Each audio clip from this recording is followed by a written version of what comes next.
There was something weird about my Christian college. At first, I couldn't put my finger on it. My intake year of 1995 had a 2-to-1 female to male student ratio, so let's just say I was busy those first few months trying to loosen a few promise rings on a few fingers. But there was more to the strange feeling I had than years of pent-up evangelical sexual tension. No, this place felt alien somehow. A key clue was the complete absence of an American flag on any of the campus grounds or academic buildings. Not one. Now, in the Christian nationalist communities that raised me, I couldn't walk 30 paces without getting an eyeful of red, white, and blue. If it wasn't hanging from the flag holder outside my front door or those of my friends, and it was popping off somebody's t-shirt. Even my church had a ponderously large American flag situated prominently to the left of the pulpit. And at my school, it soared high above our heads from the wall at the front of our classroom. Every day, we would stand with our hands on our hearts and pledge our allegiance to that flag. We'd follow that up with a similar pledge to the Christian flag dangling not far away. Then we'd take out our Bibles and pledge allegiance to them.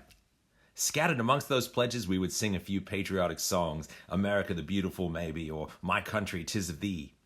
By the time we wrapped up these daily rituals, the lunch bell would be just about ready to ring. And I love that American flag, the Star-Spangled Banner, Old Glory, the Stars and Stripes, the Grand Old Flag, the Flagmeister, Good Old Flappy, Marty McFlag. Sure, I'm making a few of these up. Flagatron, El Flagarino, the Flying Flagaroo, the symbol of hope and freedom for everyone. Well, everyone that matters anyway. Yet, despite that love, the flag and I shared a checkered past. Things took that fateful turn in the 6th grade when I joined the law enforcement arm of elementary education, the Safety Patrol.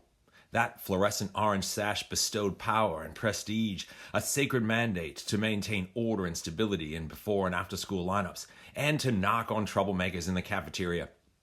Raising and lowering the flag was another responsibility. That job routinely fell to me, and in a few minutes, you'll wonder why. The flagpole stood in pride of place 20 yards from the school's front entrance.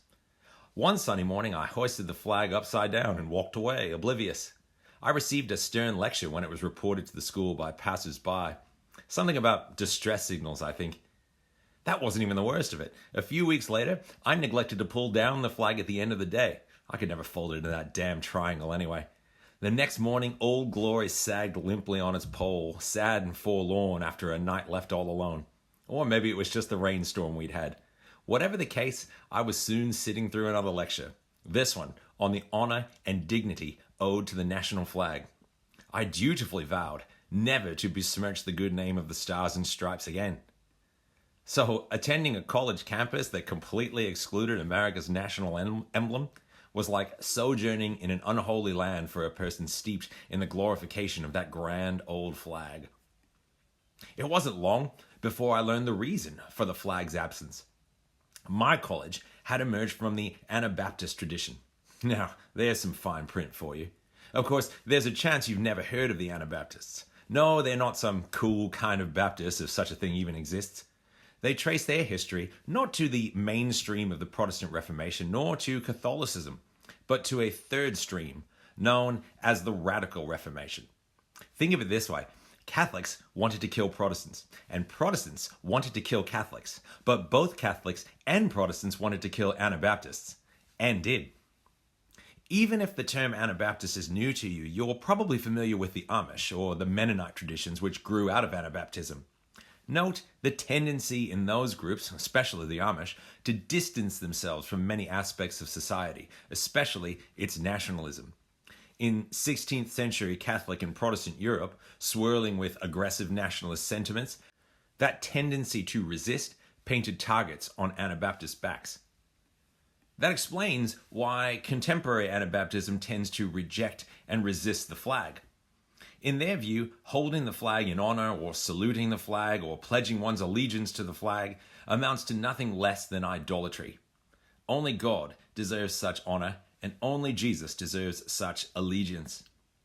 And patriotic Christians cry foul. How could they view our beautiful flag as an idol? Probably because of the striking resemblances. We have a solemn ceremony for raising a flag, others for decommissioning a flag whose time has passed. These include burying it in a box or cremating it like it's a formerly living organism. There are rituals for honor guards when parading the flag. There's a powerful social expectation to stand and salute the flag when the national anthem is played. Ask anyone who resists participation how strong these expectations are. Even stronger are the taboos against taking a knee or, God forbid, burning the flag in protest. These protocols and rituals parallel various religious rites of the ancient Near East. The ceremony by which an idol was set inside a temple, prescribed performances of obeisance before idols, socially accepted participation and behaviors in citywide or national rituals involving idols, rituals for retiring or replacing idols. And before we protest that it's not the same or that what we do with the American flag doesn't qualify as idolatry, let's remember that none of the ancient Near Eastern cultures undertaking these rites would have called them idolatry either. Some will say the flag isn't an idol, it's a symbol of the country we love. Maybe so, but if that's the case, it's actually even worse. It means the country itself is the idol.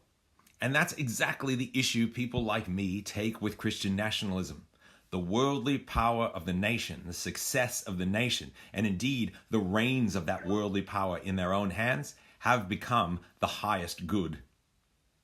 The Anabaptist tradition rejects that kind of power. We do not want it.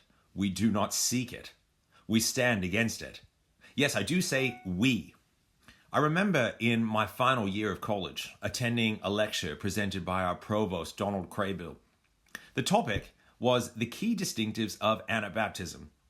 I sat there in that small lecture hall gazing down at a handout of those distinctives in disbelief. I spoke aloud to myself. My exact words? Holy shit, I'm an Anabaptist. It makes sense of why I've turned my back on Christian nationalism and its quest for power.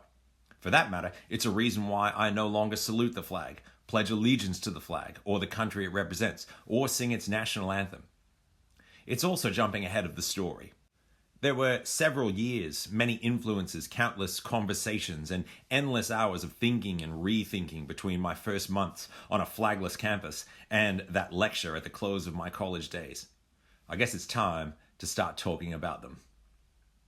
Until next time, may you discover again the God who exists under no banner, who belongs to no nation, who favors no flag, the only one worthy of allegiance.